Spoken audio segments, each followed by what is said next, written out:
તરફ સમાચાર અમદાવાદથી પ્રાપ્ત થઈ રહ્યા છે। અમદાવાદમાં કોંગ્રેસના પ્રવક્તા મનીષ દોશીનું નિવેદન સામે આવ્યું છે।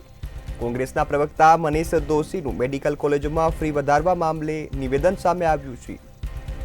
મેડિકલ કોલેજમાં ફી વધારવા મામલે મનીષ દોશીની પ્રતિક્રિયા સામે આવી છે।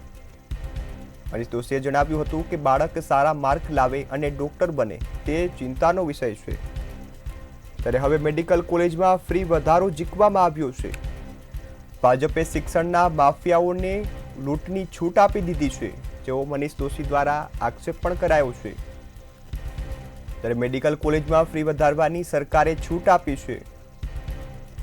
મનીષ દોશીએ જણાવ્યું હતું કે કોલેજની ફી વધારોથી વાલીઓને મોટો ફટકો પડી શકે છે। એ બાળક સારા માર્ક લાવે અને ડોક્ટર બને તેવી ચિંતા સતાવાઈ રહી છે।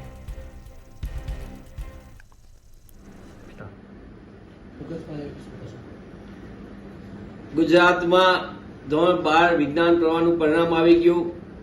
ખાસ કરીને બી ગ્રુપમાં નીટનું પરિણામ હજી જાહેર થવાનું બાકી છે, એટલે કે મેડિકલ, ડેન્ટલ, આયુર્વેદા, હોમિયોપેથી સહિતના કોલેજના એડમિશનોની પ્રક્રિયા હવે શરૂ થશે।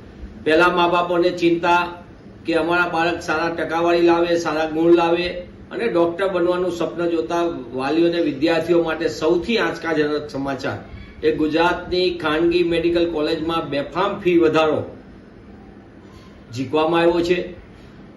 ખાનગી કોલેજો જે રીતે ફી વધારો કર્યો એનાથી અનેક વાલીઓ માટે ચિંતા છે કે હવે મારા દીકરાને માર્ક્સ આવશે છતાં પણ કેવી રીતે અભ્યાસ કરાવશો।